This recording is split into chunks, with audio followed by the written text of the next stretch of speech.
నమస్కారం. గంటారావానికి స్వాగతం. ముందుగా ప్రధానాంశాలు. మద్యం కేసు నిందితుల ఇళ్లలో ఈడీ సోదాలు. రాజ్కేశిరెడ్డి, కృష్ణమోహన్ రెడ్డి, గోవిందప్ప నివాసాల్లో తనిఖీలు.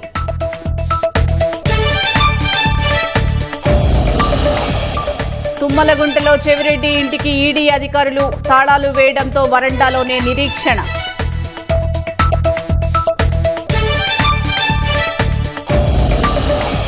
తిరుగుతూ అధికారులను తిప్పిస్తున్న పెద్దపులి. తూర్పుగోదావరి జిల్లా మునగాలకొండకు చేరిక.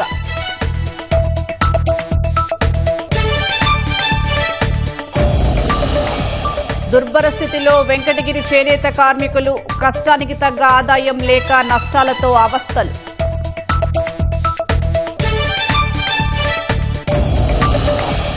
చిన్నారుల కోసం పాముతో పోరాడి ప్రాణం విడిచిన శునకం. అంత్యక్రియలు నిర్వహించిన ఒడిశాలోని దీరకుల గ్రామస్తులు.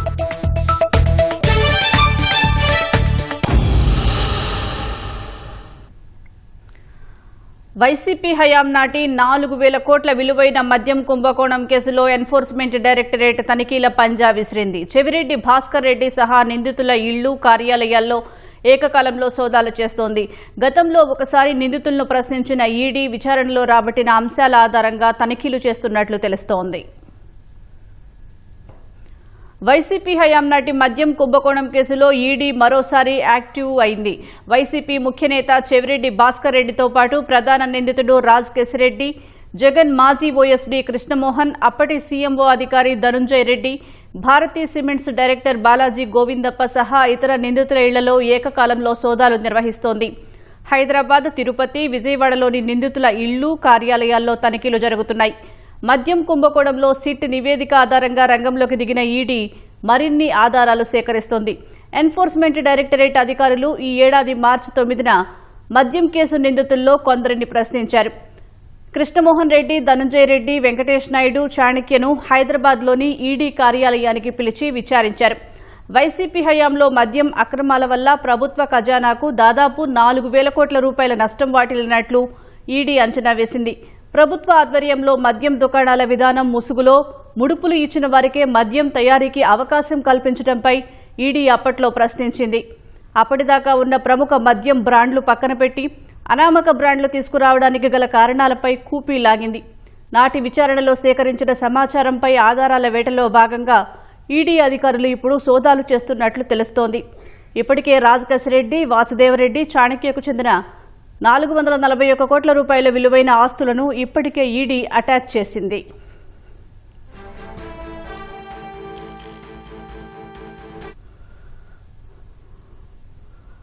మద్యం కేసు నిందితుల ఇళ్లలో సోదాలకు సంబంధించి మరింత సమాచారం మా ప్రతినిధి జయప్రకాష్ ప్రత్యక్ష ప్రసారం ద్వారా అందిస్తారు.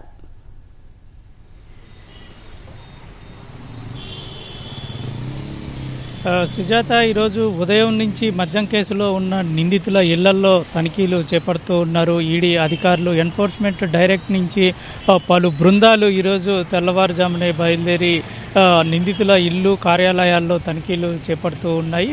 హైదరాబాదు, తిరుపతి ప్రాంతాల్లో ఉన్నటువంటి ఈ నిందితులకు సంబంధించిన కార్యాలయాల్లో తనిఖీలు చేపడుతున్నట్టు మనకి సమాచారం తెలుస్తోంది. ప్రధానంగా చూసుకున్నట్లయితే ప్రస్తుతం నిందితులుగా ఉన్నటువంటి వీళ్ళంతా రాజ్కేశిరెడ్డి, ధనుంజయ రెడ్డి, కృష్ణమోహన్ రెడ్డి, బాలాజీ గోవిందప్ప, చెవిరెడ్డి భాస్కర్ రెడ్డి వీళ్ళంతా చాలా కీలకంగా వ్యవహరించడంతో పాటు గత ప్రభుత్వ హయాంలో పార్టీలో సైతం కీలకంగా వ్యవహరించారు. పార్టీలో ఏం జరిగినా సరే వీళ్ళకి తెలుస్తూ ఉండేది. అదేవిధంగా ఏదైనా పెద్ద పెద్ద నిర్ణయాలు తీసుకునేటప్పుడు అందులో భాగస్వాములుగా ఉండేవాళ్ళు. అయితే ఇప్పుడు పరిస్థితి కనుక చూసుకున్నట్లయితే గత ప్రభుత్వ హయాంలో మద్యం పాలసీ తయారైన దగ్గర నుంచి అది పూర్తయ్యేంత వరకు, అంటే గత ప్రభుత్వం ముగిసేంత వరకు, గడువు ముగిసేంత వరకు చూసుకున్నట్లయితే జరిగిన మద్యం కుంభకోణం సుమారు 3,500 కోట్ల రూపాయల మేర జరిగిందని ఈడీ ప్రాథమికంగా గుర్తించింది. ఇందులో కిక్ బ్యాగుల రూపంలో నగదు వసూలు చేసి వివిధ రూపాల్లో పలు షెల్ కంపెనీలు పలు రంగాల్లో పెట్టుబడులు పెట్టి వాటన్నింటినీ మళ్ళీ తిరిగి విదేశాలకు పంపించి తిరిగి వైట్ రూపంలో అంతిమ లబ్ధిదారునికి చేర్చినట్టు ఇందులో ప్రధానంగా సిట్ ఆరోపించింది. ఆ సిట్ ఆరోపించిన తర్వాత అరెస్టులు చేసి కొన్ని వందల కోట్ల విలువ చేసినటువంటి ఆస్తుల్ని జప్తు చేసింది. కోర్టు నుంచి కొన్నిటికి అనుమతి కూడా తీసుకున్న పరిస్థితి ఉంది. అయితే అరెస్ట్ అయిన తరువాత కొన్ని నెలల తరువాత ఈడీ రంగంలోకి దిగింది. ఇందులో వేల కోట్ల రూపాయలు ఇటు విదేశాలకు మళ్ళాయనే ఆరోపణలతో పాటుగా దాంట్లో వందల కోట్ల రూపాయలు హవాలా రూపంలో జరిగింది. మరోవైపు షెల్ కంపెనీల ద్వారా ఈ నగదంతా బదిలీ చేశారు అనే వివరాలు తీసుకున్న తరువాత ఈడీ ప్రత్యేకంగా కేసు నమోదు చేసింది. సిట్టు వద్దనున్నటువంటి ఆధారాలని, అంటే అప్పటి వరకు వాళ్ళు సేకరించినటువంటి నిందితుల వివరాలు, వాళ్ళ ఆస్తుల వివరాలు, వాళ్ళ కార్యాలయాల్లో తనిఖీలు చేసినప్పుడు స్వాధీనం చేసుకున్నటువంటి వివరాలు అన్నింటినీ తీసుకొని పలుమార్లు ఇప్పటికే విచారణ జరిపింది. పలు చోట్ల తనిఖీలు చేసి కొంత సుమారు 440 కోట్ల రూపాయల విలువ చేసే ఆస్తుల్ని సీజ్ చేసింది. అయితే మరోసారి ఈరోజు తనిఖీలు చేస్తూ ఉన్నాయి ఈడీ బృందాలు. ఈ తనిఖీల్లో భాగంగా కీలక విషయాలు బయటపడే అవకాశం ఉంది. అప్పుడు నిందితులంతా జైల్లో ఉన్నారు, ప్రస్తుతం నిందితులంతా బయటకు వచ్చారు. బయటకు వచ్చిన తరువాత అసలు ఏ విధంగా వాళ్ళ కార్యకలాపాలు జరుగుతూ ఉన్నాయి, అంటే ప్రస్తుతం గతంలో ఉన్నటువంటి నగదుని ఎక్కడెక్కడ దాచారు, ఏ విధంగా దాచారు అనే విషయాలపైన కూడా ఆరా తీసే అవకాశం ఉంది. మరోవైపు వాళ్ళు ప్రస్తుతం వ్యవహరిస్తున్నటువంటి తీరు, వాళ్ళు పెట్టినటువంటి పెట్టుబడులు, ఏ రంగాలు, అవి ఎలాగా కొనసాగుతున్నాయి, ఆ నగదు ఎక్కడి నుంచి ఎక్కడికి వెళుతుంది అనేటువంటి విషయాలన్నింటినీ వాళ్ళు తెలుసుకునే పనిలో ఉన్నారు. ఇదంతా చూసుకున్నట్లయితే గతంలో అనిల్ చోక్రా, రోనక్ కుమార్ వీళ్ళిద్దరూ అరెస్ట్ అయిన వాళ్ళల్లో కొంత కీలక వ్యక్తులుగా చెప్పుకోవచ్చు. ఒకళ్ళు బంగారు వ్యాపారం, రోనక్ కుమార్ అతని సోదరుడు చేతన్ ఇద్దరు కలిసి బంగారం వ్యాపారం చేస్తూ ఉంటారు ముంబైలో. వాళ్ళు బంగారంలో పెట్టుబడులు పెట్టడము, నకిలీ ఇన్వాయిస్లు తీసుకొని ఆ నగదు రాజ్కాష్ రెడ్డి, చాణక్య, అవినాష్ రెడ్డి వీళ్ళు ఇచ్చినటువంటి ఆదేశాల అనుసంధానంగా అక్కడి నుంచి వాటిని తరలించి అంతిమ లబ్ధిదారునికి చేర్చే విధంగా చేశారని ఒకవైపు, ఇటు అనిల్ చోక్రా చూసుకున్నట్లయితే షెల్ కంపెనీలు ఏర్పాటు చేసి ఆ షెల్ కంపెనీల ద్వారా నగదుని పంపించి ఆ విధంగా అంతిమ లబ్ధిదారునికి చేర్చారనే విషయాలు బయటకు వచ్చాయి. అయితే వీటన్నిటికీ చూసుకొని మొత్తం మీద అంతిమ లబ్ధిదారునికి ఎలా చేరాయి, ఏ మార్గాలు, హవాలా, మరోవైపు షెల్ కంపెనీలే, ఈ రెండు ప్రధానంగా చూసుకున్నట్లయితే ఎవరి ఆదేశాల ప్రకారం చేరాయి అనే విషయాలు, ఆర్థిక కోణాలను వాళ్ళు విశ్లేషిస్తూ ఉన్నారు. ఇందులో ఈ తనిఖీల్లో కొంత కీలకమైనటువంటి ఆధారాలు లభించే అవకాశాలు అయితే మనకి కనపడుతూ ఉన్నాయి. సుజాత, కెమెరామెన్ సోమేష్తో జయప్రకాష్, ఈటీవీ న్యూస్, విజయవాడ. ధన్యవాదాలు జయప్రకాష్.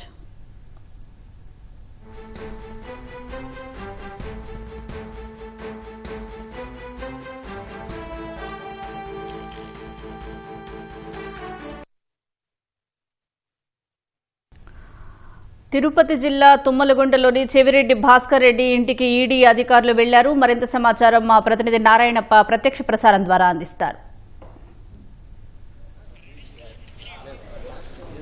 సుజాత, మద్యం కుంభకోణం కేసులో 38వ నిందితుడు చంద్రగిరి మాజీ శాసనసభ్యుడు చెవిరెడ్డి భాస్కర్ రెడ్డి ఇంట్లో తనిఖీలు నిర్వహించడానికి చెన్నై నుంచి ఈడీ అధికారుల బృందం తుమ్మలగుంటకు చేరుకుంది. ఇవాళ ఉదయం 6:45 సమయానికి ఈ తుమ్మలగుంటకు చేరుకున్నారు. 8 మంది సభ్యులతో కూడిన ఈ బృందం, అదేవిధంగా 5గురు వీరికి బందోబస్తుగా చెన్నై నుంచే పోలీసులు కూడా వచ్చారు. మొత్తం 13 మంది ఈ సంఘటనా స్థలానికి, అంటే ఈ చెవిరెడ్డి భాస్కర్ రెడ్డి ఇంటి దగ్గరికి, తుమ్మలగుంట చెవిరెడ్డి భాస్కర్ రెడ్డి ఇంటి దగ్గరికి చేరుకున్నారు. వాళ్ళు చేరుకునే సమయానికే ఇంటికి తాళాలు వేసి ఉండడంతో వారందరూ ఇంటి ఆవరణలో ఎదురు చూస్తున్నారు. కొద్దిసేపు క్రితమే చెవిరెడ్డి కుటుంబ సభ్యులతో మాట్లాడినట్టు తెలిసింది. ఈ సోదాలు నిర్వహించడానికి ఇక్కడికి వచ్చామని, మీరు సహకరిస్తే సోదాలు నిర్వహిస్తామని చెప్పి వారికి సమాచారం అందించడంతో తాము అందుబాటులో లేమని చెప్పి, బెంగళూరులో ఉన్నామని చెప్పి వారికి వివరణ ఇచ్చారు. ఈ నేపథ్యంలోనే మరోసారి రావాలని కూడా కోరినట్టు తెలుస్తోంది. కానీ ఈడీ అధికారులు మాత్రం మీరు రావాలని, తనిఖీలు నిర్వహించిన తర్వాతే మేము వెళ్తామని చెప్పి వారికి స్పష్టం చేయడంతో ఎవరెవరు రావాలని కూడా కోరినట్టు తెలుస్తోంది. ఇందులో భాగంగానే చెవిరెడ్డి మోహిత్ రెడ్డి మరికొద్దిసేపట్లో ఇక్కడికి చేరుకునేందుకు అవకాశం ఉందన్న అభిప్రాయం మనకు ఈడీ అధికారుల నుంచి తెలుస్తోంది. అదేవిధంగా 2019 నుంచి 24 మధ్య కాలంలో రాష్ట్రంలో చోటు చేసుకున్న మద్యం కుంభకోణానికి సంబంధించి సమకూరిన నగదు మొత్తాన్ని వివిధ ప్రాంతాలకు చేరవేయడంలో కావచ్చు, లేకపోతే ఆ నగదును డెనులుగా మార్చే ఆయా ప్రాంతాల్లో నిల్వ చేసే అంశాల్లో కావచ్చు చెవిరెడ్డి భాస్కర్ రెడ్డి అత్యంత కీలకంగా వ్యవహరించారని చెప్పి ఇప్పటికే రాష్ట్ర ప్రభుత్వం మద్యం కుంభకోణం కేసుపై ఏర్పాటు చేసిన ప్రత్యేక దర్యాప్తు బృందం గుర్తించింది. దీనికి సంబంధించి చెవిరెడ్డి భాస్కర్ రెడ్డి కావచ్చు, చెవిరెడ్డి భాస్కర్ రెడ్డి తనయుడు చెవిరెడ్డి మోహిత్ రెడ్డి, అంటే చెవిరెడ్డి మోహిత్ రెడ్డి తిరుపతి డెవలప్మెంట్ అథారిటీకి సంబంధించి అర్బన్ డెవలప్మెంట్ అథారిటీ తుడాకు సంబంధించి చైర్మన్గా ఉన్నారు. ఆ సమయంలో తుడాకు సంబంధించిన వాహనాలను కూడా హైదరాబాద్ నుంచి రాజ్ కేసిరెడ్డి దగ్గర నుంచి వస్తున్న నగదు మొత్తాన్ని తాడేపల్లికి చేర్చడం కావచ్చు, తాడేపల్లి నుంచి అదేవిధంగా 2024 సాధారణ ఎన్నికల్లో వైసీపీ తరఫున పోటీ చేసిన శాసనసభ్యులు కావచ్చు, పార్లమెంట్ సభ్యులు కావచ్చు, 6 జిల్లాల్లో పోటీ చేసిన వ్యక్తులకు ఈ నగదును సరఫరా చేయడంలో చెవిరెడ్డి భాస్కర్ రెడ్డి అత్యంత కీలకంగా వ్యవహరించారని చెప్పి ఇప్పటికే సిట్టు దర్యాప్తు పూర్తి చేసి ఆ మేర ఛార్జ్షీటు ఫైల్ చేసిన నేపథ్యంలో ఆయన్ను గత ఏడాది అరెస్ట్ చేశారు. దాదాపు 4 నెలల పాటు జైల్లో ఉన్న తర్వాత ఈ మధ్యనే బెయిల్పై విడుదలయ్యారు. ఇలా అదేవిధంగా హైదరాబాద్ నుంచి సంబంధించి నగదును తాడేపల్లికి తరలిస్తున్న సమయంలో గరికపాడు వద్ద 8,36,00,000 రూపాయలు ఒక లారీలో పట్టుబడింది. దీనికి సంబంధించి అప్పట్లోనే కేసు నమోదైనప్పటికీ ఆ తర్వాత అది తేలకోకుండా 2019-24 సమయంలో వైసీపీ అధికారంలో ఉండడంతో ఎలాంటి దర్యాప్తు లేకుండా అది ఆ కేసును మూసేశారు. ఆ తర్వాత అధికారం మారిన తర్వాత కూడా ప్రభుత్వం అధికారంలోకి వచ్చాక దానికి సంబంధించి పూర్తి విచారణ నిర్వహించి మద్యం కుంభకోణంలో భాగంగా సమకూరిన మొత్తమే అదని చెప్పి కూడా సిట్టు బృందం తేల్చింది. ఇలా వివిధ అంశాలకు సంబంధించి సిట్టు తన దర్యాప్తులో చెవిరెడ్డి భాస్కర్ రెడ్డి కావచ్చు, చెవిరెడ్డి మోహిత్ రెడ్డి కీలకంగా వ్యవహరించారని చెప్పి నివేదికలు ఇచ్చిన నేపథ్యంలో ఆ నివేదికలకు ఆధారంగా ఈడీ కేసు నమోదు చేసింది. అందులో భాగంగానే ఈడీ అధికారులు చెన్నై నుంచి తుమ్మలగుంటకు చేరుకున్నారు. ఇవాళ ఉదయం 6:45 ఇక్కడ చేరుకున్నారు. వారు చేరుకునే సమయానికి తలుపులు వేసి ఉండడంతో వారు ఈ వరండాలోనే ఎదురు చూస్తున్నారు. సుజాత, ఇది ఇక్కడ నా తాజా పరిస్థితి. Sujatha, over to studio. ధన్యవాదాలు నారాయణప్ప.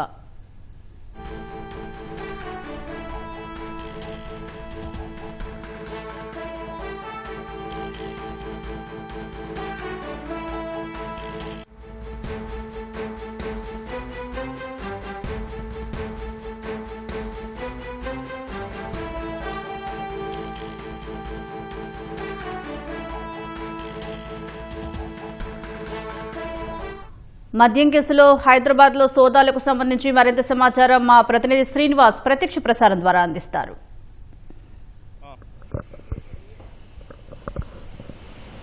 ఏపీ లిక్కర్ కుంభకోణానికి సంబంధించి అధికారులు అటు తిరుపతితో పాటుగా హైదరాబాద్లోనూ సోదాలు కొనసాగిస్తున్నారు.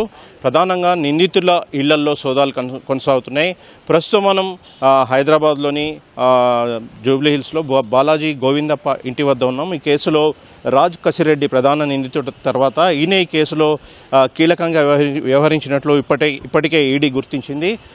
ఈ ఉదయం నుంచి కూడా ఈ తెల్లవారుజాము నుంచి కూడా ఈడీ అధికారులు గోవిందప్ప బాలాజీ ఇంట్లో సోదాలు నిర్వహిస్తున్నారు. అదేవిధంగా ఈ కేసులోని ఇతర నిందితులు ధనుంజయ్ రెడ్డి, కృష్ణమోహన్ రెడ్డి, అదే రాజ్ కేసిరెడ్డి, చెవిరెడ్డి ఇళ్లలో కూడా సోదాలు కొనసాగుతున్నాయి.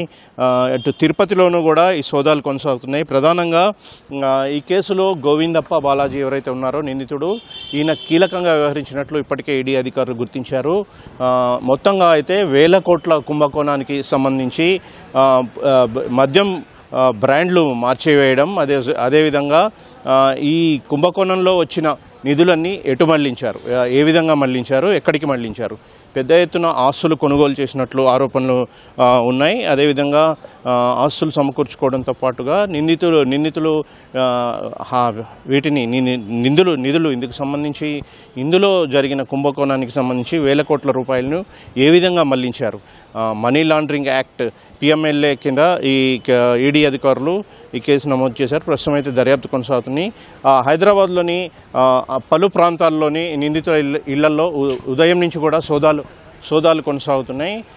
సోదాలు ఇంకా కొనసాగుతున్న పరిస్థితి అయితే నిందితుల ఇళ్లలో సోదాలు కొనసాగుతున్న పరిస్థితి కనిపిస్తుంది. సోదాలు పూర్తి స్థాయిలో పూర్తయిన తర్వాత మరిన్ని వివరాలు బయటపడే అవకాశం ఉంది. ఇది ప్రస్తుతం అయితే జూబ్లీ హిల్స్లోని గోవిందప్ప నివాసం వద్ద తాజా పరిస్థితి. Over to you. ధన్యవాదాలు శ్రీనివాస్. ఆదాయానికి మించిన ఆస్తుల కేసులో సస్పెన్షన్కు గురైన దేవాదాయ శాఖ అసిస్టెంట్ కమిషనర్ శాంతిని ఏసీబీ అధికారులు కస్టడీకి తీసుకున్నారు. విజయవాడలోని జిల్లా జైల్లో రిమాండ్ ఖైదీగా ఉన్న ఆమెను కస్టడీకి తీసుకున్నారు. వైద్య పరీక్షల కోసం విజయవాడ ప్రభుత్వ ఆసుపత్రికి తరలించారు. వైద్య పరీక్షలు నిర్వహించిన తరువాత ఏసీబీ కార్యాలయంలో ప్రశ్నిస్తున్నారు. రేపు కూడా కస్టడీలోకి తీసుకుని ప్రశ్నించనున్నారు. గతంలోనే 2 రోజుల పాటు శాంతిని కస్టడీలో విచారించినా ఆమె సహకరించలేదు. దీంతో రెండోసారి కస్టడీకి తీసుకున్నారు.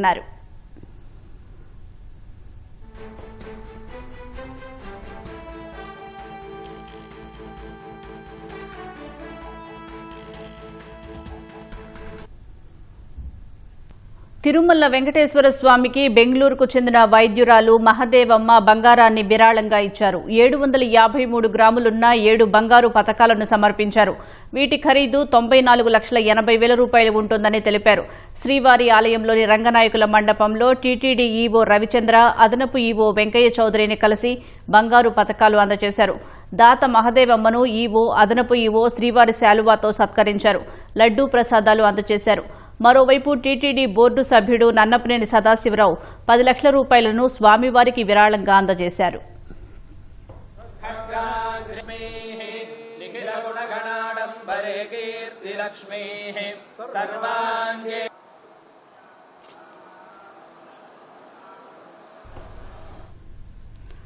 గుంటూరు ఆచార్య ఎన్జీ రంగా వ్యవసాయ విశ్వవిద్యాలయం వీసీగా ప్రొఫెసర్ పి సత్యనారాయణ బాధ్యతలు చేపట్టారు. యూనివర్సిటీలో రీసెర్చ్ డైరెక్టర్గా పనిచేస్తున్న ప్రొఫెసర్ సత్యనారాయణను ఇన్ఛార్జ్ వీసీగా నియమిస్తూ ప్రభుత్వం ఉత్తర్వులు జారీ చేసింది. జీవో విడుదలైన కాసేపటికే ఆయన బాధ్యతలు చేపట్టారు. యూనివర్సిటీ అధికారులు, ఉద్యోగులు ఆయనకు అభినందనలు తెలిపారు. వ్యవసాయంలో సాంకేతికత పెంచడం, వాతావరణ మార్పులకు తట్టుకునే విత్తనాలు అభివృద్ధి చేయడంపై దృష్టి సారిస్తామన్నారు. సేంద్రియ వ్యవసాయం, తక్కువ నీటితో పంటలు పండించడం వంటి అంశాలపై రైతులను ప్రోత్సహిస్తామని తెలిపారు. సంవత్సరంలో ఎన్ని పంటలు పండిస్తాయని తీసుకున్నప్పుడు దాదాపు 130-135% ఉంది. దాన్ని 150 నుంచి 170% క్రాపింగ్ ఇంటెన్సిటీ కూడా తీసుకెళ్ళగలిగితే, అంటే ఎక్కువ పంటలు ప్రతి సంవత్సరానికి పండించగలిగితే ఆ రైతుకి ఒక యూనిట్ భూమి నుంచి కూడా ఎక్కువ ఆదాయం వచ్చేటువంటి ఆస్కారం ఉంది. ఇవన్నీ ఒక ఎత్తు అయితే, మనకి సమృద్ధిగా ఆహార సమృద్ధి అంటే వివిధ పంటల్లో చాలా ఎక్కువ ఉత్పత్తులు మనకు ఉన్నాయి. వీటిని వేరే దేశాలకి మనం ఎక్స్పోర్ట్ చేయాలనుకున్నప్పుడు ఎక్స్పోర్ట్ ఓరియంటెడ్ ప్రొడక్షన్ కూడా ఏ పంటలు ఏ దేశాలకు అనుకూలంగా ఉంటాయి, ఆ యొక్క ఉత్పత్తులు ఏ విధంగా ఉంటాయి, దాన్ని బేరీ చేసుకుని అలాంటి కొత్త రకాలు కూడా తయారు చేయడానికి కూడా చాలా అవకాశం ఉంది. ఏదైతే టెక్నాలజీ మనం జనరేట్ చేస్తామో అది ప్రతి రైతుకి అందే విధంగా ఏ కార్యక్రమాలు చేయాలో, అంటే ఎక్స్టెన్షన్ రూపంలో ఆ కార్యక్రమాలు మెరుగైనటువంటి విస్తరణ కార్యక్రమాలు చేపట్టడం వల్ల రైతుకి ఇతోధికంగా ఉపయోగం జరుగుద్ది. ఈ మారిన పరిస్థితుల్లో కొత్త పద్ధతుల్లో కూడా ఈ విస్తరణ కార్యక్రమాలు చేపట్టేటువంటి ప్రయత్నం కూడా చేయాలని ప్లాన్లో ఉన్నామండి. ఉత్తరాంధ్ర అభివృద్ధిని చూసి ఓర్వలేక వైసీపీ నేతలు అబద్దాలు ప్రచారం చేస్తున్నారని మంత్రి సంధ్యారాణి మండిపడ్డారు. కబ్జాలు, అవినీతి దందాలతో విశాఖను సర్వనాశనం చేసిన వారు ఇప్పుడు మొసలి కన్నీరు కారుస్తున్నారని విమర్శించారు. అమ్మ అమరావతి, ఏపీ అంటే ఇష్టం లేని జగన్ను ప్రజలు పట్టించుకోవాల్సిన పని లేదన్నారు. జగన్ రాజకీయం చేయాలనుకుంటే ముందు ఇంటిని చక్కబెట్టుకోవాలని సంధ్యారాణి హితవు పలికారు. ఈరోజు ఉత్తరాంధ్ర విషయానికి వస్తే, ఈరోజు అందరూ వైసీపీ వాళ్ళంతా కూడా మాజీలు, ఇప్పుడు అన్న వాళ్ళందరూ కూడా మొసలి కన్నీళ్లు కారుస్తున్నారు. ఎందుకు అసలు?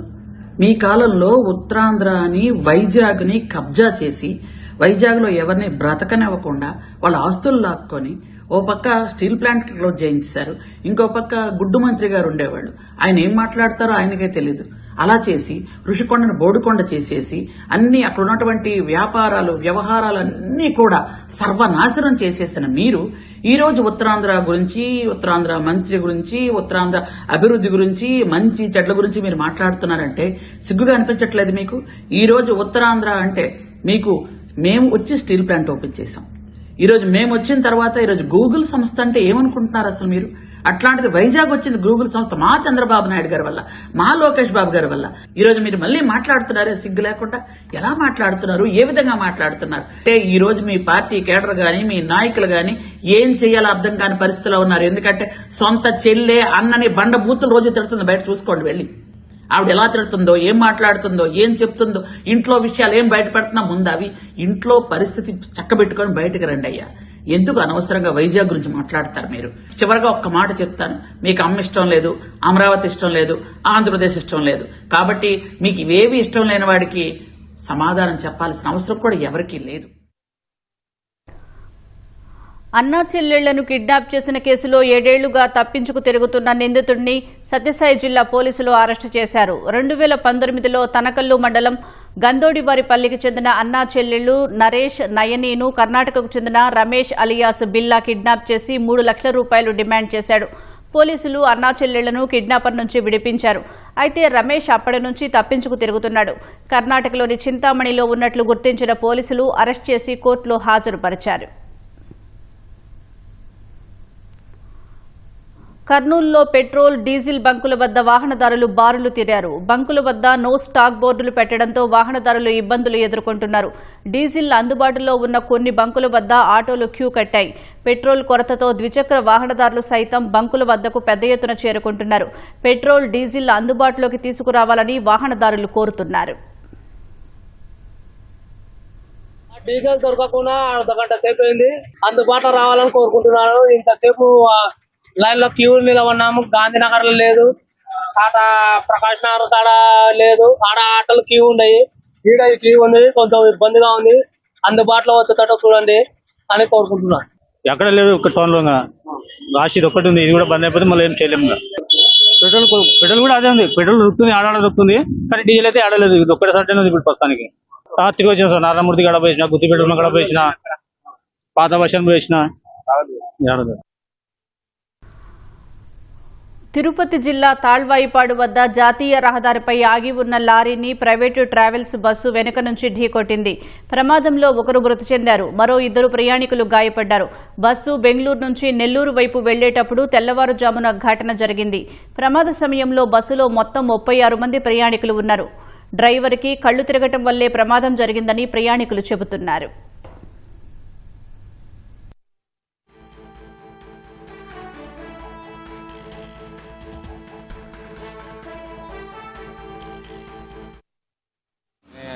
లారీ లెఫ్ట్ లో ఉన్నింది, ఆగున్న లారీని సైడ్ పెట్టుకొని అప్పుడే వాళ్ళు లెఫ్ట్ లో వచ్చింది.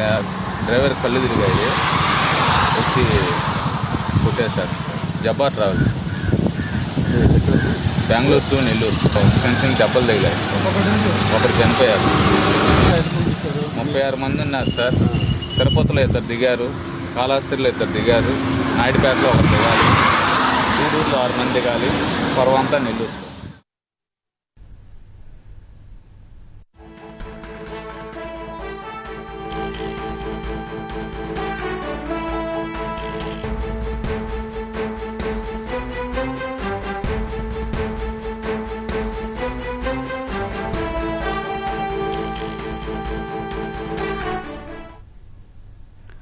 తాజా అంశం చూస్తున్నాం. డ్రైవర్ సుబ్రహ్మణ్యం హత్య కేసులో బెయిల్ రద్దుపై విచారణ సందర్భంగా ఎమ్మెల్సీ అనంతబాబు, ఆయన భార్య లక్ష్మీదుర్గ రాజమహేంద్రవరం కోర్టుకు వచ్చారు. కోర్టు సముదాయం చుట్టూ పోలీసులు భారీగా మోహరించారు.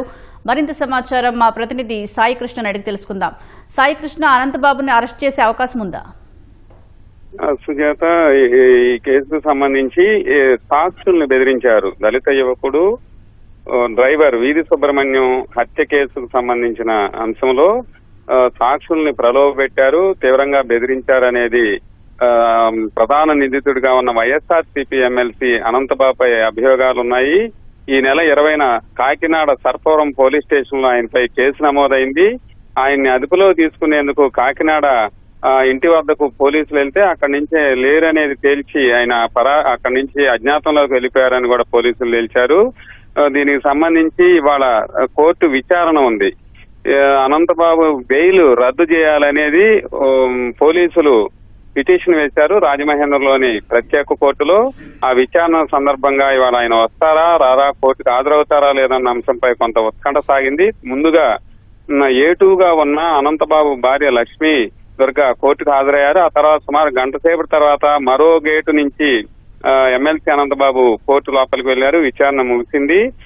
అయితే ఆ ముగిసిన తర్వాత సోమవారానికి విచారణ వాయిదా పడింది. ఆయన బయటికి రావాల్సిందిగా లోపలే ఉన్నారు, కోర్టు లోపలే. చుట్టూ ఈ లోపు పోలీసులంతా కూడా న్యాయస్థాన సముదాయాన్ని, జిల్లా ప్రధాన కోర్టు న్యాయస్థాన సముదాయాన్ని అంతా కూడా భారీగా మోహరించారు. వచ్చిన తర్వాత ఈ కేసుకు సంబంధించి అదుపులో తీసుకునే అవకాశాలు ఉన్నాయి. అయితే పోలీసులు దీనికి సంబంధించి ఎలాంటి వివరాలు అయితే వెల్లడించలేదు. కోర్టు వద్ద మాత్రం భారీగా పోలీసులు మోహరించారు. సుజాత, ధన్యవాదాలు సాయి కృష్ణ.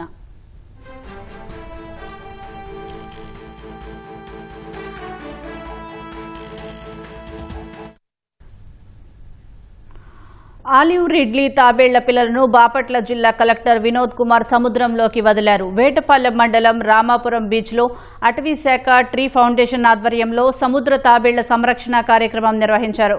ఈ సందర్భంగా కలెక్టర్ వదిలిన చిన్న చిన్న తాబేళ్ల పిల్లలు సముద్రంలోకి వెళుతూ సందడి చేశాయి.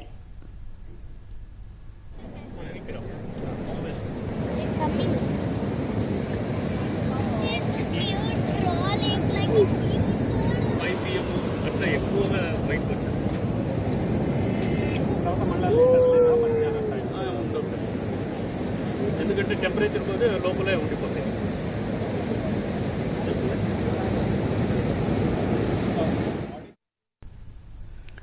అనకాపల్లి జిల్లా రాంబిల్లిలో సోలార్ ప్లాంట్ను 2 ఏళ్లలో వినియోగంలోకి తెస్తామని ReNew global chairman Suman Sinha తెలిపారు. దేశంలో ఇదే అతిపెద్ద ప్లాంట్ అంటున్న సుమన్ సిన్హాతో ఈటీవీ ముఖాముఖి. ఆంధ్రప్రదేశ్ రెన్యూబుల్ ఎనర్జీలో నూతన శకం ప్రారంభమైంది. ప్రస్తుతం మనతోటి రెన్యూ సంస్థ చైర్మన్ సుమన్ ఉన్నారు, వారితో మాట్లాడదాం. How do you feel and what are the expectations in Andhra Pradesh renewable energy era? No, I feel very excited. I think this is a very important plant that we are setting up in the context of the whole solar value chain. It is going to be the first and the largest wafer plant of this size and scale in India.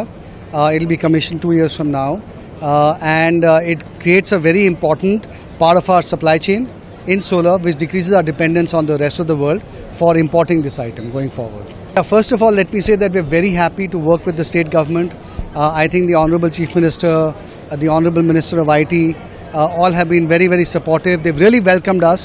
They've almost given us no choice but to set up the project here in Andhra Pradesh. They've given us the right kind of welcome in terms of the speed with which policy making is happening here. And so we have got the land within 2 months, which is very remarkable.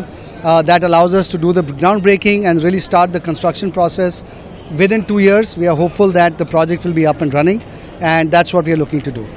I feel very inspired by him. He has a phenomenal track record. He is the person who's developed so many parts of the country. He's now doing the same for Andhra Pradesh. I think for us it's very humble that we can be a small part of his grand vision to develop the state. Thank you. Nara Chandrababu Naidu యొక్క visionary మరియు వారు ఇచ్చినటువంటి సహకారం ఈ రెండింటితోటి ఆంధ్రప్రదేశ్లో renewable ఎనర్జీలో ఒక కొత్త శకాన్ని ముందుకు తీసుకువెళ్తానని చెప్తున్నారు రెన్యూబుల్ ఎనర్జీ సంబంధించి రెన్యూ సంస్థ chairman Suman Sinha. Camera person నరేష్తో ఆదిత్య పవన్, విశాఖపట్నం.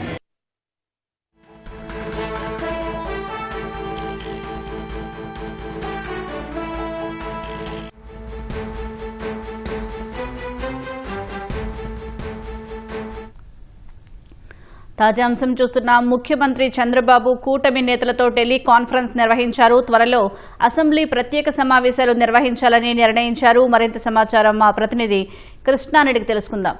కృష్ణ, ప్రత్యేక అసెంబ్లీ సమావేశాలు ఎందుకు నిర్వహిస్తున్నారు? సుజాత, ముఖ్యమంత్రి చంద్రబాబు కొద్దిసేపటి క్రితమే కూటమి నేతలతో టెలికాన్ఫరెన్స్ నిర్వహించారు. ఇందులో అటు టీడీపీ, బీజేపీ, జనసేన పార్టీల ఎమ్మెల్యేలు, ఎమ్మెల్సీలతో పాటు ముఖ్య నేతలు, అటు బీజేపీ రాష్ట్ర అధ్యక్షుడు మాధవ్, ఇట్లా పలువురు ముఖ్య నేతలు కూడా పాల్గొన్నారు. ఇందులో ప్రధానంగా ఏదైతే మహిళా రిజర్వేషన్ బిల్లు కాంగ్రెస్ వ్యతిరేకించినందున కాంగ్రెస్ అలాగే ఇండియా కూటమి వైఖరిని ప్రజల్లో ఎండగట్టేందుకు ఈ అసెంబ్లీ ప్రత్యేక సమావేశాలను త్వరలో నిర్వహిద్దామని చెప్పి సీఎం కూటమి నేతలు టెలికాన్ఫరెన్స్ లో అన్నట్లుగా తెలుస్తోంది. రానున్న 10 రోజుల్లోనే ఈ అసెంబ్లీ సమావేశాలు కూడా నిర్వహిద్దామని చెప్పి ఆయన స్పష్టంగా ఈ టెలికాన్ఫరెన్స్ లో చెప్పినట్లుగా సమాచారం.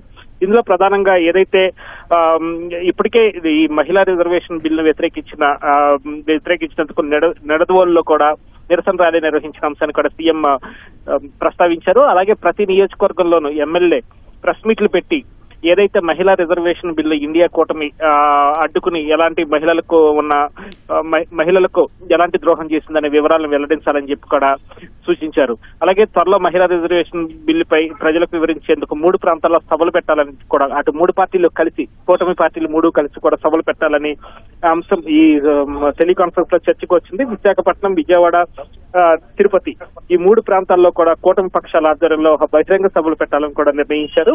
అలాగే మహిళా రిజర్వేషన్ బిల్లుపై కాంగ్రెస్ మినహా అన్ని పక్షాలు సమర్థించాయని కూడా ముఖ్యమంత్రి చంద్రబాబు ఈ సందర్భంగా అన్నారు. అలాగే మొదటి నుంచి వ్యతిరేకిస్తూ వస్తున్న కాంగ్రెస్ పార్టీ దీన్ని అడ్డుకోవడం పట్ల తీవ్రంగా ప్రజలకు వివరించాలనే అంశాన్ని మాత్రం నేతలందరికీ స్పష్టం చేశారు.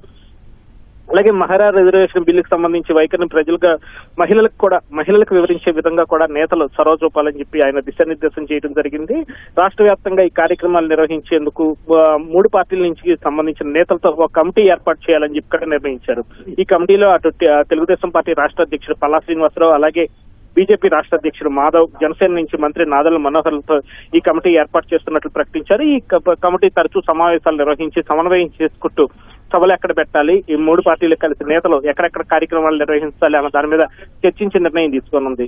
అంటే ముఖ్యమంత్రి చెప్పిన టెలికాన్ఫరెన్స్ అంశాల ప్రకారం మే 1వ వారం లేదా 2వ వారంలోనే అసెంబ్లీ సమావేశాలు జరిగే అవకాశాలు కనిపిస్తుంది. సుజాత, ధన్యవాదాలు కృష్ణ.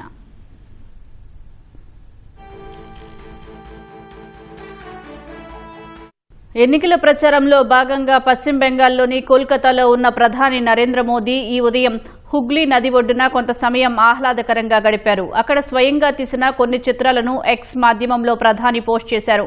విద్యాసాగర్ సేతు, ప్రసిద్ధ హౌరా వంతెనను చాలా దగ్గరగా వీక్షించినట్లు మోదీ తెలిపారు. ప్రతి బెంగాలీ హృదయంలో గంగా నదికి అత్యంత ప్రత్యేకమైన స్థానం ఉంటుందని ఈ సందర్భంగా పేర్కొన్నారు. హుగ్లీ నది ఒడ్డున సమయం గడపడం ద్వారా గంగామాతకు కృతజ్ఞతలు తెలిపే అద్భుతమైన అవకాశం తనకు లభించిందని మోదీ హర్షం వ్యక్తం చేశారు. ఈ పర్యటనలో భాగంగా అక్కడ పడవ నడిపే వారితో పాటు మార్నింగ్ వాకర్స్తో ప్రధాని ముచ్చటించారు. పశ్చిమ బెంగాల్ సమగ్ర అభివృద్ధికి, బెంగాలీ ప్రజల శ్రేయస్సుకు తమ ప్రభుత్వం కట్టుబడి ఉందని మోదీ పునరుద్ఘాటించారు.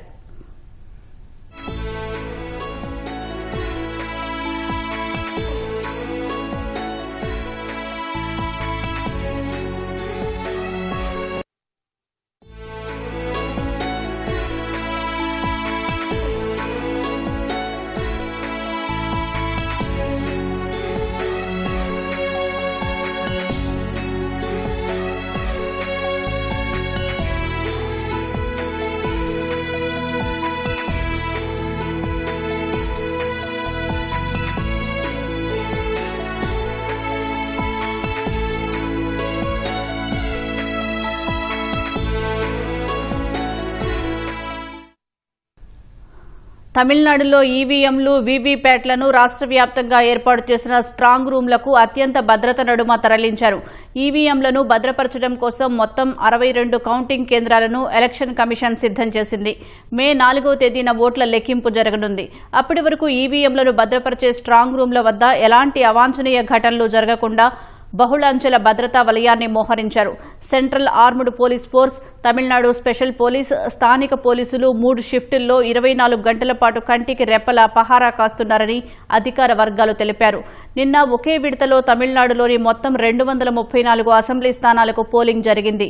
దాదాపు 85% ఓటింగ్ నమోదైంది. భారత్తో ఇప్పటికే కుదిరిన స్వేచ్ఛా వాణిజ్య ఒప్పందంపై సోమవారం సంతకం చేయనున్నట్లు న్యూజిలాండ్ ప్రధాని క్రిస్టోఫర్ లక్సన్ ప్రకటించారు. ఈ మేరకు ఎక్స్ మాధ్యమంలో ఆయన ఓ వీడియో విడుదల చేశారు. భారత్తో స్వేచ్ఛా వాణిజ్య ఒప్పందం వల్ల కలిగే ప్రయోజనాలను అందులో వివరించారు. న్యూజిలాండ్లోని క్రైస్ట్ చర్చ్లో హామిల్టన్ జెట్ అనే స్థానిక కంపెనీని సందర్శించిన క్రమంలో ఈ వీడియో తీశారు. ఆ కంపెనీ ప్రపంచ స్థాయి వాటర్ జెట్లను తయారు చేస్తూ 70కి పైగా దేశాలకు ఎగుమతి చేస్తోందని తెలిపారు. ప్రస్తుతం ఆ కంపెనీ తమ ఉత్పత్తులను భారత్కు ఎగుమతి చేయాలంటే 8.25% టారిఫ్ చెల్లించాల్సి వస్తుందన్నారు. అయితే భారత్తో స్వేచ్ఛ వాణిజ్య ఒప్పందం కింద ఈ టారిఫ్ భారం క్రమంగా తొలగిపోనుందని న్యూజిలాండ్ ప్రధాని తెలిపారు. ఈ ఒప్పందం ద్వారా టారిఫ్లు తగ్గితే న్యూజిలాండ్ వ్యాపారాలకు భారత్లో మంచి పోటీతత్వం ఏర్పడుతుందని చెప్పారు. దీనివల్ల కంపెనీలకు మరిన్ని ఆర్డర్లు వస్తాయని, తద్వారా న్యూజిలాండ్లో ఎక్కువ ఉద్యోగాలు వస్తాయని క్రిస్టోఫర్ లక్సన్ ఆశాభావం వ్యక్తం చేశారు. భారత్ న్యూజిలాండ్ మధ్య గత ఏడాది స్వేచ్ఛ వాణిజ్య ఒప్పందం కుదిరింది. ఈ ఒప్పందం ప్రకారం న్యూజిలాండ్కు చెందిన 95% ఎగుమతులపై సుంకాలు తగ్గనున్నాయి. దాంతో రానున్న 2 దశాబ్దాల్లో భారత్కు తమ ఎగుమతులు విలువ పెరగనుందని, ఏటా $1.1 బిలియన్ నుంచి $1.3 బిలియన్ విలువైన ఉత్పత్తులను ఎగుమతి చేసే అవకాశం ఉందని లక్సన్ ఇప్పటికే తెలిపారు. పాకిస్తాన్ గ్యాంగ్స్టర్లు ఐఎస్ఐ కోసం పనిచేస్తున్న 2 ఉగ్రవాదులను ఉత్తరప్రదేశ్ ఉగ్రవాద నిరోధక దళం అరెస్టు చేసింది. నిందితుల ఫోటోలను పేర్లతో సహా విడుదల చేసింది. ఇందులో తుషార్ అనే నిందితుడు ఉత్తరప్రదేశ్లోని మేరట్కు చెందినవాడిగా తెలుస్తోంది. ఇతడి వయసు 20 కాగా హిజ్బుల్లా అలీ ఖాన్ పేరుతో దేశ వ్యతిరేక కార్యకలాపాలకు పాల్పడుతున్నట్లు గుర్తించారు. మరో నిందితుడు ఢిల్లీకి చెందిన సమీర్ ఖాన్, అతడి వయసు సైతం 20 సంవత్సరాలు. పాకిస్తాన్కు అనుకూలంగా పనిచేస్తున్నట్లు గుర్తించారు. నిందితులను ఉత్తరప్రదేశ్ ఏటీఎస్ అధికారులు వివిధ కోణాల్లో విచారణ చేస్తున్నారు. నిందితులతో సంబంధం ఉన్న వారిని సైతం అదుపులోకి తీసుకుని విచారణ చేస్తున్నారు.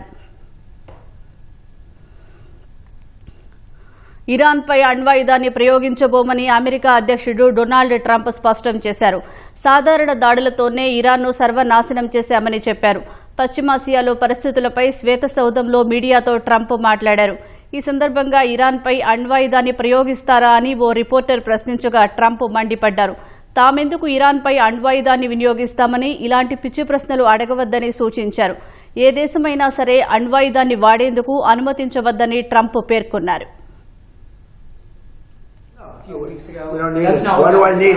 Why would a stupid question like that be asked? Why would I use a nuclear weapon when we've totally, in a very conventional way, decimated them without it? No, I wouldn't use it.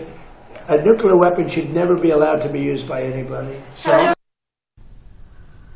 ఉక్రెయిన్లోని Odessa నగరంపై Russia విరుచుకుపడింది. గత రాత్రి ఒడెస్సాపై Russia జరిపిన దాడుల్లో 2 మరణించగా 12 మందికి పైగా తీవ్రంగా గాయపడ్డారని ఉక్రెయిన్ అధికారులు వెల్లడించారు. ఈ దాడుల్లో నివాస భవనాలు, పౌర మౌలిక సదుపాయాలు తీవ్రంగా దెబ్బతిన్నాయని చెప్పారు. సహాయక చర్యల్లో 140 మందికి పైగా ఎమర్జెన్సీ సిబ్బంది పాల్గొన్నట్లు అధికారులు తెలిపారు. మరోవైపు సెయింట్ కిట్స్ అండ్ నెవీస్ జెండాతో ఒడిశా రేవుకు వస్తున్న ఒక వాణిజ్య నౌకను కూడా రష్యా డ్రోన్ లక్ష్యంగా చేసుకుని దాడి చేసిందని చెప్పారు. డ్రోన్ దాడి కారణంగా నౌకలో మంటలు చెలరేగినప్పటికీ ఈ ప్రమాదంలో ఎవరికీ ఎలాంటి గాయాలు కాలేదని అధికారులు స్పష్టం చేశారు. అమెరికాలోని ఓక్లహామా రాష్ట్రంలో టోర్నడో పెను విధ్వంసం సృష్టించింది. ఉత్తర ఓక్లహామాలోని ఈనిడ్ నగరంతో పాటు వాన్స్ ఎయిర్ ఫోర్స్ బేస్ పరిసర ప్రాంతాల్లో సుడిగాలి విరుచుకుపడింది. టోర్నడో దాటికి ఈనిడ్ నగరంలోని కొన్ని ఇళ్లు పాక్షికంగా దెబ్బతిన్నాయి. అనేక భవనాల పైకప్పులు ఎగిరిపోయాయి. విద్యుత్ స్తంభాలు నేలమట్టమై పలు ప్రాంతాల్లో అంధకారం నెలకొంది. బలమైన గాలుల వల్ల వాహనాలు గాల్లోకి ఎగిరిపడ్డాయని స్థానికులు తెలిపారు. టోర్నడో వల్ల ప్రస్తుతం ఎలాంటి ప్రాణ నష్టం సంభవించలేదని అధికారులు తెలిపారు. కొంతమంది స్వల్పంగా గాయపడినట్లు చెప్పారు. టోర్నడో కారణంగా కొందరు తమ ఇళ్లలో చిక్కుకుపోయినట్లు సమాచారం అందిందన్నారు. ప్రస్తుతం సహాయక చర్యలను కొనసాగుతున్నట్లు వివరించారు.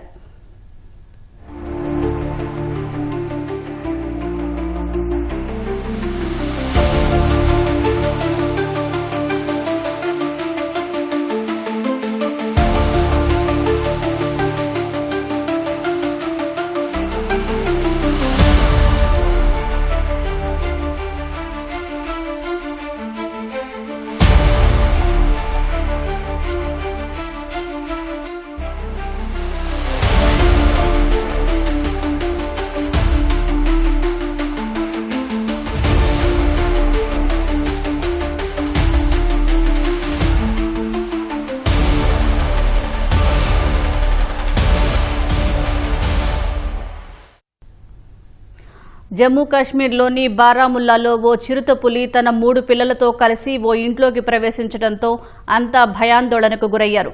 కాసేపటికి అక్కడ నుంచి చిరుత వెళ్లిపోయింది. పిల్లల్ని అక్కడే వదిలేసి వెళ్లడంతో ఇంటి యజమాని, స్థానికులు వెంటనే అటవీశాఖ సిబ్బందికి సమాచారం ఇచ్చారు. అటవీ సిబ్బంది, జమ్మూ కాశ్మీర్ పోలీసులు, సైన్యానికి చెందిన కొన్ని బృందాలు చిరుతపులి కోసం తీవ్రంగా గాలించాయి. ఓ చోట చిరుతపులి కనిపించగా మత్తుమందు ఇచ్చి బంధించారు. చిరుతపులితో పాటు 3 పిల్లలను సురక్షితంగా అడవిలోకి వదిలేస్తామని అధికారులు తెలిపారు.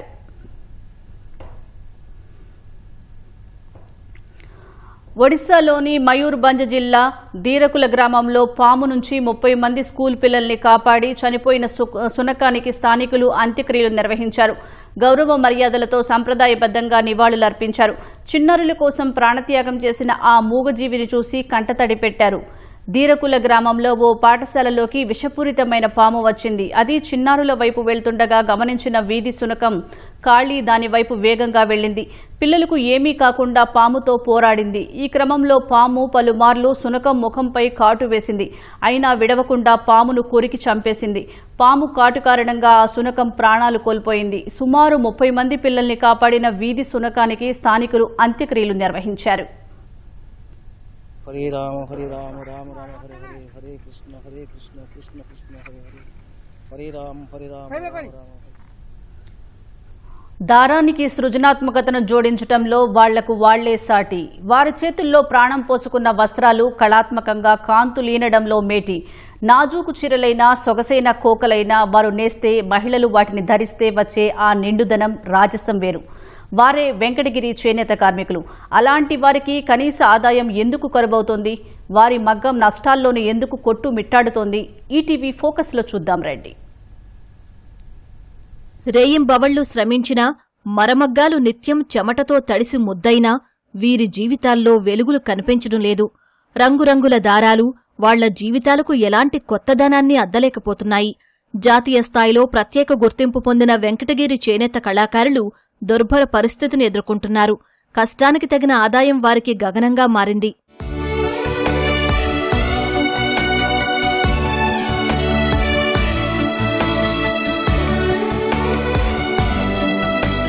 పెరిగిన ముడిసరుకుల ధరలు, అధికమవుతున్న మరమగ్గాలు నేత కళాకారుల జీవితాలు వెలిసిపోయేలా చేస్తున్నాయి.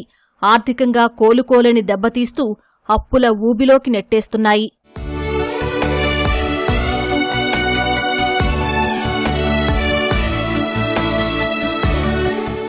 జీఐ ట్యాగ్, ఒక జిల్లా ఒక ఉత్పత్తి ద్వారా ఆన్లైన్ షాపింగ్ వేదికల్లోనూ వెంకటగిరి చీరలకు గిరాకీ బాగా పెరిగింది. కాని ఏం లాభం? మధ్యవర్తుల ప్రమేయం, పెరిగిన ముడిసరుకుల ధరలతో నేత కార్మికులకు ఆశించిన లబ్ధి దక్కడం లేదు.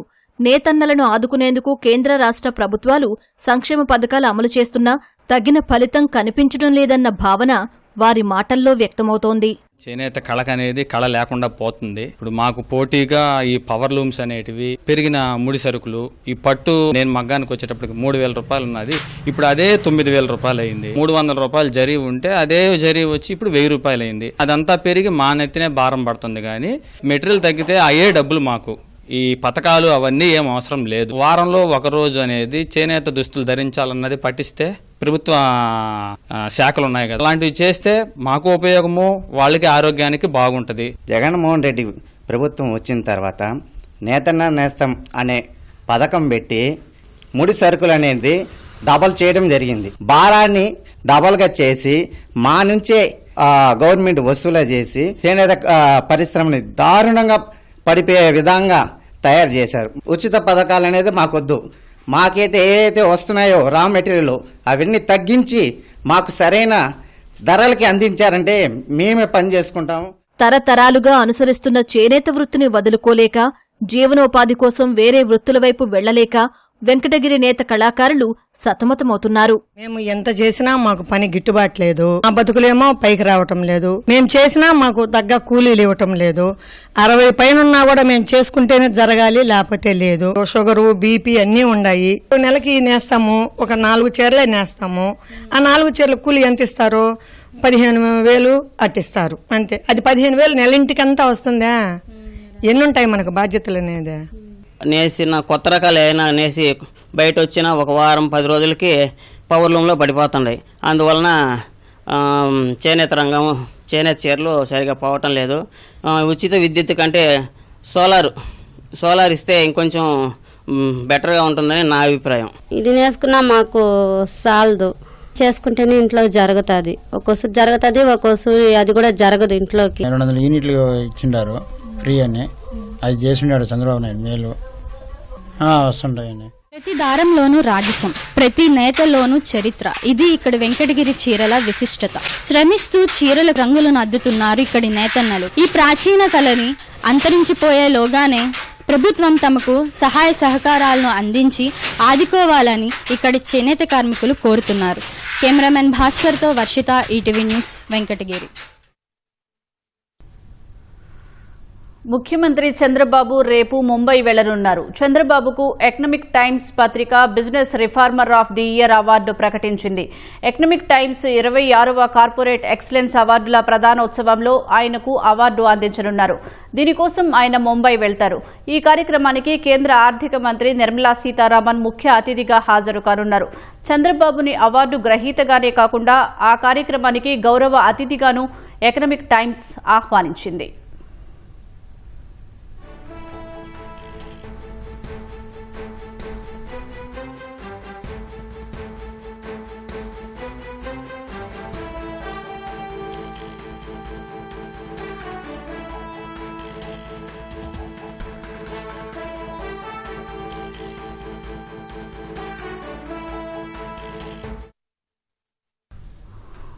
వైసీపీ హయాంలో ఆడుదాం ఆంధ్ర పేరిట 120 కోట్లు స్వాహా చేశారని శాప్ చైర్మన్ రవినాయుడు ఆరోపించారు. తూర్పుగోదావరి జిల్లా దేవరపల్లి మండలం రామన్నపాలెంలో జరిగిన అమరావతి కప్ రాష్ట్ర స్థాయి బాస్కెట్బాల్ పోటీలకు ఆయన హాజరయ్యారు. పురుషుల విభాగంలో గుంటూరుపై 5 పాయింట్ల ఆధిక్యంతో రామచంద్రపురం జట్టు విజేతగా నిలిచింది. మహిళా విభాగంలో ఏలూరుపై 11 పాయింట్ల ఆధిక్యంతో రామచంద్రపురం జట్టు విజయం సాధించింది. విజేతలకు రవినాయుడు నగదు బహుమతులను అందజేశారు.